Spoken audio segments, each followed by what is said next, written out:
آپ یقین کریں کہ میں اتنا میرا دل ہے کہ پبلک یہ خود اپنی آنکھوں سے دیکھے کہ یہ کیا تھا. اب میں آپ کو بتاتا ہوں یہ ہوا کیا. ہوا یہ کہ ہمارا امریکہ میں جو امبیسڈر تھا اس کی ایک ملاقات ہوئی امریکن آفیشل کے ساتھ. اب امریکن آفیشل جو تھا اس کی بس صرف میں تھوڑی سی بات آپ کو بتاتا ہوں کہ اس نے کہا کیا. اس نے پہلے کہا کہ جی عمران خان کو روس نہیں جانا چاہیے تھا. وہ بڑا اس نے کوشش کی امبیسڈر نے بتانے کے لیے کہ اس کی وجوہات ایک کنسنسس تھا, پہلے سے پلان بنا ہوا تھا, لیکن اس نے کہا نہیں یہ صرف عمران خان نے فیصلہ کیا. پھر وہ جو کہتا, اور میں یہ چاہتا ہوں آپ قوم ذرا غور سے میری بات سنیں کہ اس نے کہا کیا. اس نے کہا کہ اگر آپ عمران خان کو یہ, اور اس نے کہا ابھی عدم اعتماد درج نہیں ہوا تھا پاکستان میں, اس سے پہلے یہ کہہ رہا ہے, یعنی اسے پتا تھا کہ عدم اعتماد آنے والی ہے. کہتا کہ اگر عمران خان اس میں سے بچ جاتا ہے عدم اعتماد سے تو پاکستان کو بڑا مشکل یعنی کانسیکوینسز فیس کرنے پڑیں گے. تکبر دیکھیں کہ اگر عمران خان یعنی سٹنگ پرائم منسٹر اگر وہ نہیں ہٹتا اس میں سے تو پاکستان کو نقصان ہوگا. اور پھر کہتا لیکن اگر وہ ہار جاتا ہے تو پاکستان کو معاف کر دیا جائے گا. یعنی یہ بھی نہیں اس نے کہا کہ اگر وہ نہیں آتا تو جو بھی دوسرا آئے گا پہلے ہم دیکھیں گے وہ کیا کر رہا ہے پھر ہم اس کو معاف کریں گے. نہیں, اس نے کہا جو بھی آئے گا معاف کر دے گا. یعنی کہ اس کو پتا تھا کہ کس نے آنا ہے, کس نے اچکن سلوائی ہوئی ہے, کون تیاری میں بیٹھا ہوا ہے, اسے سب پتا تھا, تو اس کو معاف کر دیں گے.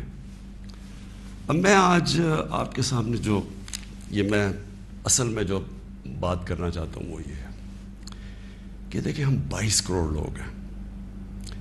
22 کروڑ لوگوں کے لیے کتنی توہین ہے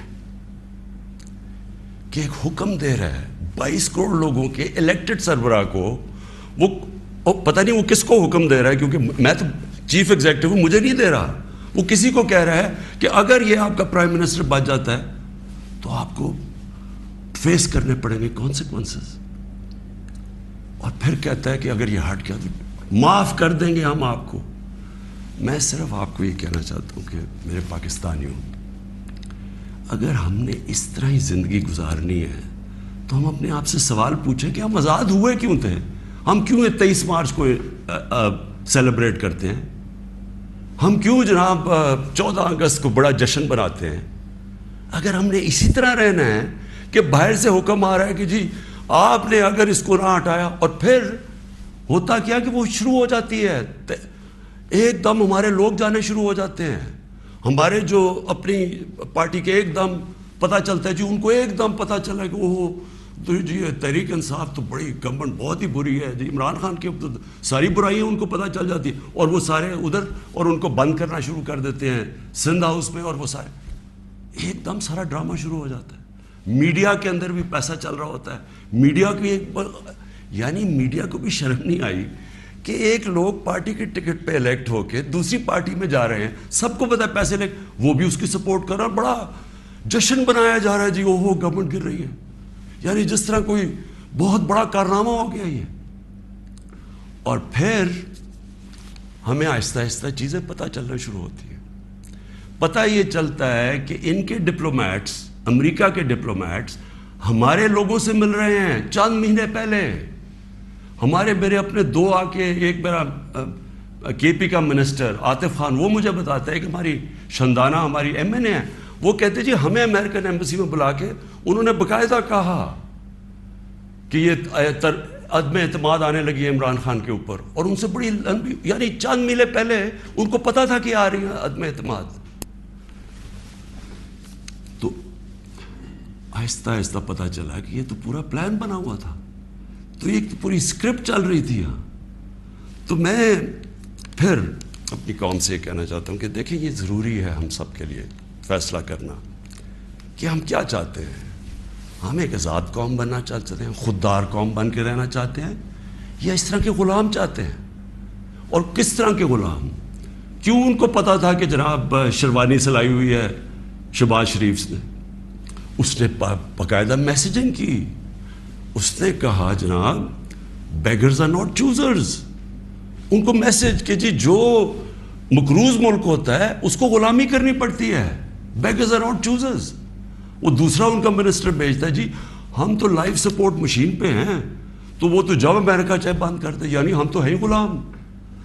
پہلے تو ان دونوں سے پوچھو کہ آپ 30 سال سے یہ ساری آپ کی پارٹیز حکومت میں تھی, تو کس نے یہ لائف سپورٹ مشین اور یہ مقروض کیا ملک کو؟ یہ کیا 3.5 سال میں ہوئے ہیں؟ 30 سال سے تو آپ پاور میں بیٹھے ہوئے ہیں, اور آج آپ کہہ رہے ہیں کہ جی کیونکہ جی ہمیں پر قرضے چڑھے ہوئے ہیں تو ہمیں تو غلامی کرنی پڑے گی. مجھے یہ قوم کے سامنے میں رکھتا ہوں, دیکھیں مجھے تو مغرب باقی سب سے بہتر جانتی ہے. اگر کسی کو بھی وہ جانتی ہے اس ملک میں, وہ عمران خان کو جانتی ہے. مجھے تو 23 سالوں سے وہ جانتے ہیں لوگ, میری تو ان کے پاس ساری پروفائل پڑی ہے. تو وہ کیوں یہ کہہ رہے ہیں کہ جی اس کو نکالنا ہے؟ کیا میں نے ان کے غلطی کیا ہے؟ کیا جرم کیا ہے؟ اور میں آپ کو بتاتا ہوں جرم کیا ہے. سب سے بڑا جرم یہ ہے کہ انہوں نے ساری پروفائل جب میری دیکھی, اور ان کو پتا ہے پہلے سے کہ اس نے ڈرون اٹیکس کی مخالفت کی, اس نے عراق وار کی مخالفت کی, اس نے افغانستان مسلسل کہتا رہا کہ یہ ملٹری سلوشن نہیں ہے افغانستان میں, یا یہاں مذاکرات سے بات ختم ہوگی. اس نے ڈرون اٹیکس جب ہوئے یہاں, یہی جو بیگرز آر ناٹ چوزرز, یہ اور اس کا بھائی جب پاور میں تھے اور آصف زرداری, تو 400 ڈرون اٹیکس جب پاکستان میں ہوئے تو کس نے بولا, کس نے مظاہرے کیے, کس نے دھرنے دیے؟ عمران خان نے دیے. تو ان کو سب پتا تھا. ان کو یہ پتا ہے کہ عمران خان نہ اس کی کوئی چوری کے پیسے باہر پڑے ہیں, نہ اس کی کوئی جائیداد باہر پڑی ہے, نہ اس کے کوئی باہر بینک اکاؤنٹس ہیں, یعنی کہ وہ کنٹرول نہیں ہو سکتا. تو لہٰذا یہ اس کا قصور ہے کہ کیونکہ وہ ہمارا پتلا نہیں بن سکتا, اس لیے اس کو ہٹانا بڑا ضروری ہے. اور یہ سارا کچھ جو ڈرامہ ہو رہا ہے یہ صرف ایک آدمی کو ہٹانے کے لیے ہو رہا ہے. تو ان کی کیا ان کو خاصیت پسند ہے؟ ان کو پتہ ہے کہ یہ اپنے پیسے کے لیے یہ اس ملک کی ہر قسم کی قربانی دینے کے لیے تیار ہے. 400 ڈرون اٹیکس میں نے بتایا, یہ کبھی ان کے منہ سے سنا تھا کہ یہ ہر ہیومینیٹیرین لاز, ہر ہیومن رائٹس کی وائلیشن ہے کہ آپ کسی آپ ان کی مدد کر رہے ہیں, آپ قربانیاں دے رہے ہیں, اور وہ آپ بھی بمباری کر رہے ہیں. اور بمباری کس طرح لوگوں کو مار رہے ہیں؟ ایک آدمی 4000 میل سے فیصلہ کرتا ہے کہ جناب یہ دہشت گرد ہے, اوپر سے بٹن دباتا ہے اور وہ نیچے مر جاتے ہیں. ادھر فلمیں بنی ہیں امریکہ کے اوپر, اس کے اوپر ایک میں نے فلم بھی دیکھی ہوئی ہے, یہ جو ڈرون اٹیکس کرتے تھے. کس کو اب کابل میں ڈرون اٹیک ہوا تھا, پہلے رپورٹ آئی جی کہ پتہ نہیں 8 وہ آئیسل کے ممبرز مار گئے, دہشت گرد مار گئے. اگلے دن پتہ چلا جناب ایک آدمی اور اس کے بچے مار گئے. تو آپ کو پتہ ہے کہ کتنی دفعہ قبائلی علاقے کے اندر اس طرح لوگ مرے, ہمارے لوگوں کو کیسے, یعنی 400 ڈرون اٹیکس ایک دم مدرسے میں کر دیا, 80 بچے بیچارے مر گئے, شادیوں پہ اٹیک ہو گیا, کوئی پوچھنے والا نہیں تھا. کیونکہ یہ اپنے پیسے کے غلام ڈرے ہوئے تھے کہ کہیں وہ ناراض ہو گیا تو ہمارا وہ حال نہ ہو جو آج روسیوں کا حال ہو رہا ہے, جو یوکرین کی جنگ کی وجہ سے آج روسیوں کے وہ ضبط کر رہے ہیں اکاؤنٹس, ان کے آج وہ جو ان کی آف شور اکاؤنٹس ہیں, جو ان کی پراپرٹیز ہیں وہ ضبط کر رہے ہیں. تو یہ تو اس لیے کنٹرولڈ ہے, اور اس لیے وہ چاہ رہے ہیں کہ یہ آ جائیں تاکہ پھر سے پاکستان کو جو وہ فیصلہ کرے ہم وہ کریں. تو میں پھر سے اپنی قوم کو کہتا ہوں, ہمیں نے یہ فیصلہ کرنا ہے کہ ہمیں کس طرح کا پاکستان چاہیے.